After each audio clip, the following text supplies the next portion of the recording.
Okay, the next next on our list of things to do today, we're looking at early colonization. Now, early colonization kind of comes in what we discuss as like four waves.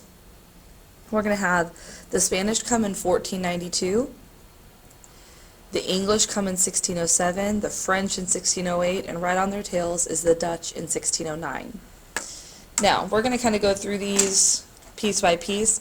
I did the Spanish in red mainly because of all the death and destruction that was kind of left behind them and some of the not so fun things they did. First of all, 1492. In 1492, Christopher Columbus sails the ocean blue. Now, they come over for the reasons of, can you see the yellow here if I use it? They're going to come for gold. Look, it's like a little golden nugget. They're going to come for God.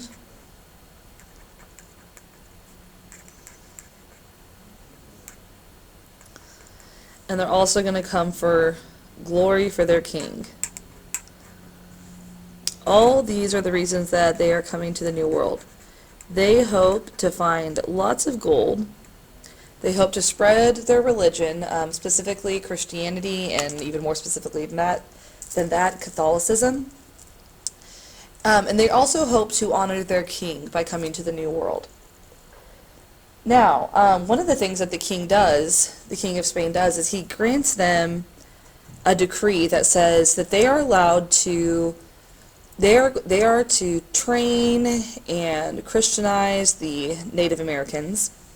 And in return for that, the Native Americans will, just kind of work off the debt and the charity that's given to them. This is not what happens. In fact, there's something called the Encomienda System. And an Encomienda,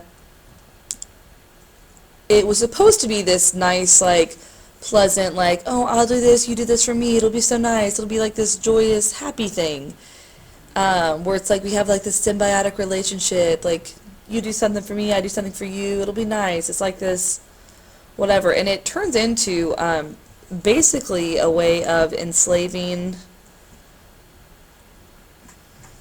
It turns into enslavement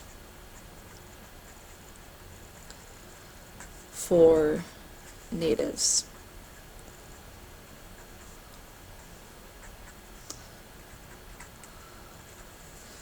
Alright, then 1607.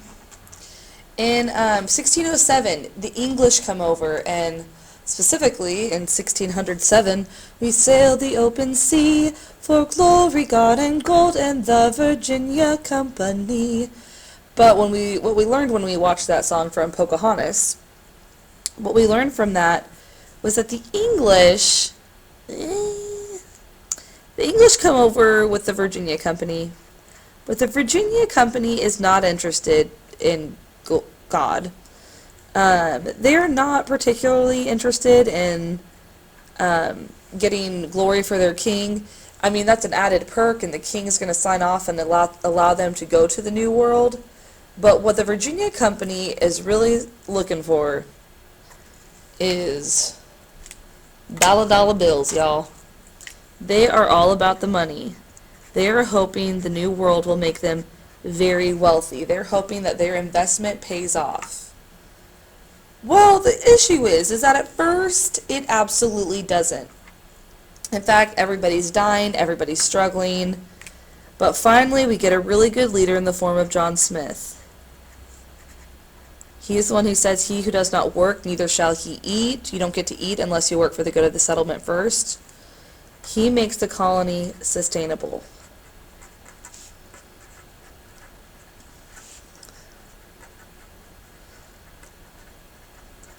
Oh, look at that, barely made it. And that's all well and good. He doesn't actually, fall in love with Pocahontas or anything, so no weird stuff there. But what he ends up doing is he ends up getting injured by some gunpowder. and has to go back to the New World. Well, or go back to England. He goes back to England, and settlers of Jamestown don't know what to do with themselves, and so they slowly start to die in a time period that we're going to call the starving time. Well, lucky for them, a short time later,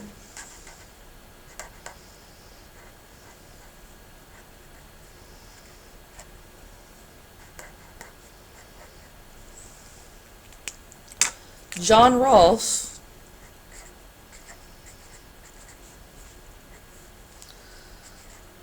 is going to come over with tobacco.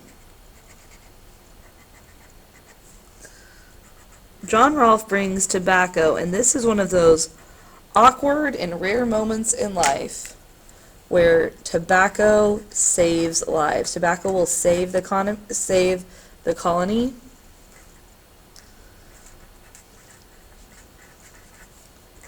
Tobacco saves the colony.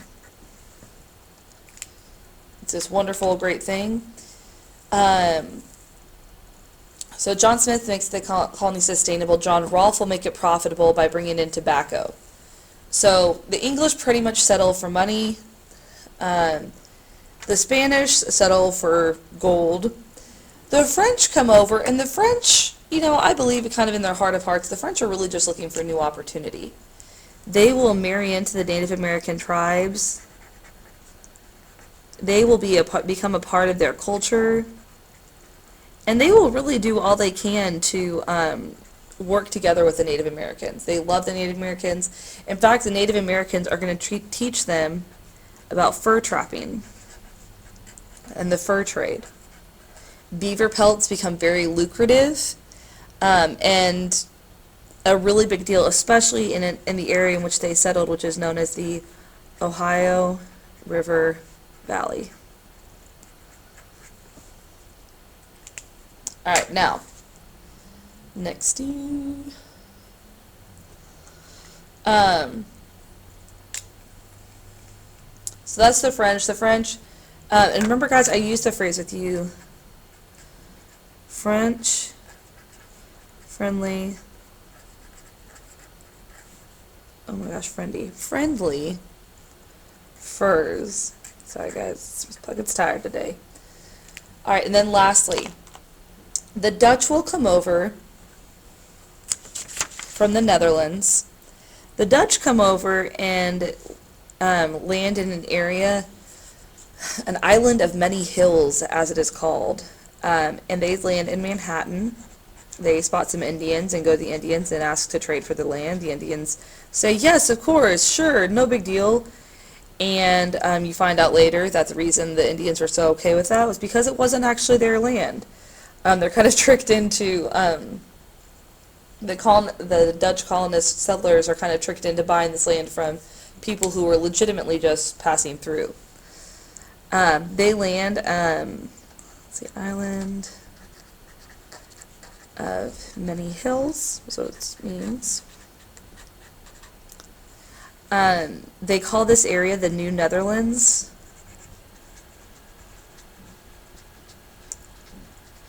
And they actually see a place that they're like, huh, this looks like our old home in Holland. It looks like Holland, so we're going to call it, guys remember? We're going to call it Harlem. And they established this primarily for trade.